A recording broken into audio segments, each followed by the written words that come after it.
Blaming digit. Once a day, I punch the code to the safe that sits atop the dresser in my bedroom. Then I reach inside and wrap my grip around the cold handle of my Glock. I pull it out, pointer finger pressed against the frame and outside the trigger guard just like my instructor taught me.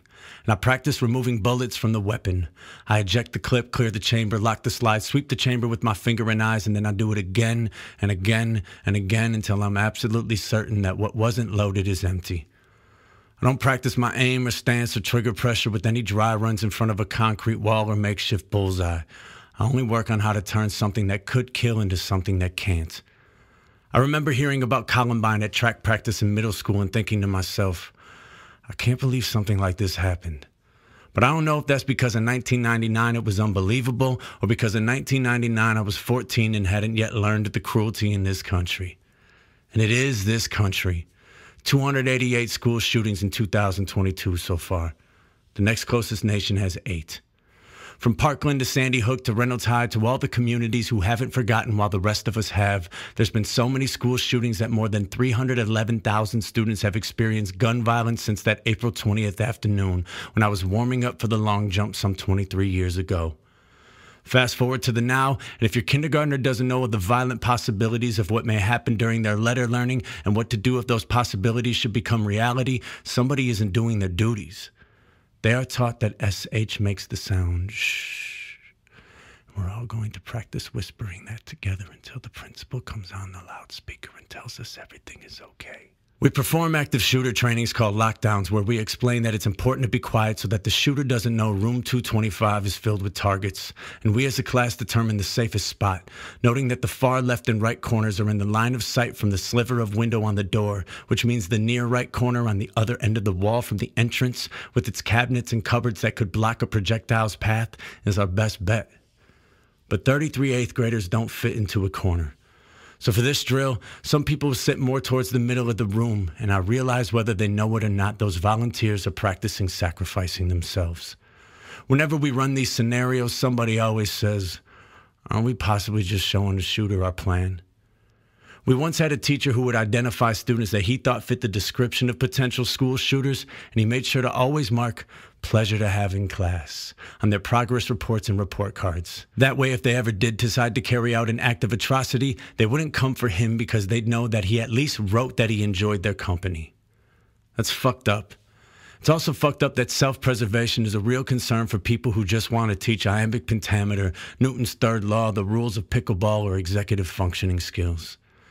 Years back, I walked into my classroom an hour before the first period bell, and inside of it waiting for me was a young adult I didn't recognize. He told me I was his teacher when I was a long-term sub, back before I was officially hired, and that he needed a friend because he couldn't handle life at the moment. He shifted, he shook, he choked up, he darted his eyes from wall to wall, bulletin board to whiteboard, and he expressed that he wanted to talk to a trusted adult so we could feel worthwhile. My paranoid ass saw this young man who was hurting and only half listened to the beginning of his pleas because in my head, I was devising a plan in case his anxiety and isolation was the impetus to him pulling a gun on me or anybody else in nearby rooms.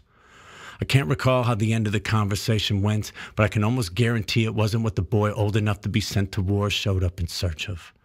I just remember visualizing my hypothetical response, which is something I've done so many times on the car ride home, in the shower, or in the 100 hall. In this distorted daydream, a shooter enters the building, and they're usually an adult because if I imagine anybody 21 or under, I run the risk of the anonymous boogeyman adopting visages of the people I've taught or am currently teaching, and I don't need this pretend scenario to affect my real-life actions. I imagine myself walking out of the cafeteria with a few students only to find ourselves in the line of fire, and I have to make a decision. Which of these kids am I willing to die for? And even though I'm not trying to go out as a viral photo that inspires cries of change and eventual inaction, the answer has to be all of them because I don't think I could live with myself if it wasn't. At the same time, I don't know if I'm as brave as the people in all the other viral photos I've seen, and hopefully I'll never have to find out. But even in my fear-filled fantasy, I know that if I were to be proven courageous and somehow victorious in wresting instruments of death from aspiring historical footnotes, I wouldn't know what to do with the gun once I had it.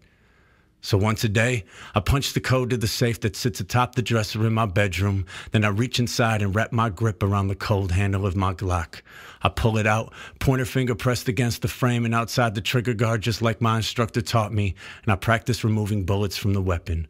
I eject the clip, clear the chamber, lock the slide, sweep the chamber with my finger and eyes, and then I do it again and again and again until I'm absolutely certain that what wasn't loaded is empty. At the range, I'm a decent shot from about 40 feet, as long as I have my protective eyewear, my earplugs, and my earmuffs, and I'm in my proper posture, taking my time to aim the nose of the barrel at the kill shot sections of the silhouette on the sheet slightly rocking as it hangs from the sliding mechanism. If I remember to only move my trigger finger, my blaming digit, and not the rest of my body like a 7-year-old playing Duck Hunt on Nintendo, I probably hit the target like 85% of the time. But I ain't ever bringing this shit to school. I'm already taking a risk with it at the crib, as households with guns are much more likely to experience gun-related deaths. Imagine what those stats are when you've got 35 folks trained in proficiency grading and wicker strategies, packing heat and on edge. And yet, the "this wouldn't happen if we armed teachers" train always shows up on time.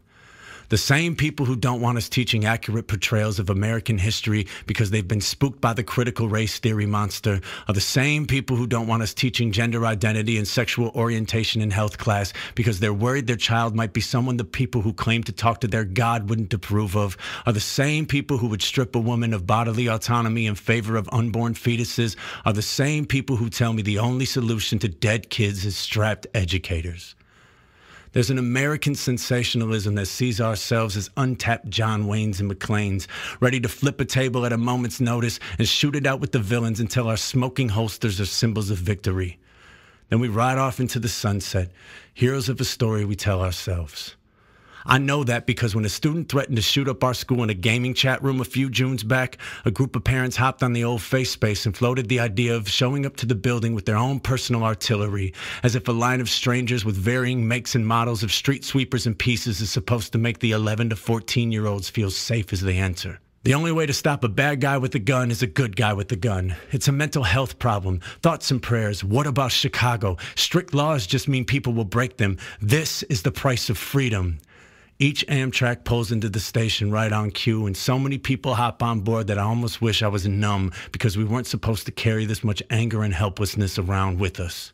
Over the next week, the people in power will hop on TV with their little letters living inside parentheses next to their names and suggest that, despite all the evidence that says it doesn't work, we had more cops and metal detectors. Or they'll stress the importance of working together to find a common ground until the theater audience's thirst is quenched by the next tragedy, and we can hide these props and save these soliloquies for a future showing. I don't know what the correct resolution is, but I do recognize a pretty glaring common denominator, and I also recognize that money, power, and perverted connotations of freedom almost guarantee that this happens again in the future, and the trains will chug their way in as scheduled. If nobody else is going to do anything, then I'm going to at least get myself as comfortable as possible with handling and dismantling that common denominator in case I ever should find myself on campus holding one owned by an attacker.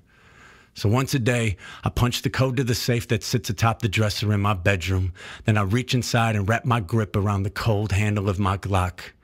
I'm worried that my act of preparation is actually a meal that feeds the machine. But still, I pull it out, pointer finger pressed against the frame and outside the trigger guard just like my instructor taught me, and I practice removing bullets from the weapon. I eject the clip, clear the chamber, lock the slide, sweep the chamber with my finger and eyes, and then I do it again and again and again until I'm absolutely certain that what wasn't loaded is empty. I don't practice my aim or stance or trigger pressure with any dry runs in front of a concrete wall or makeshift bullseye. I only work on how to turn something that could kill into something that can't.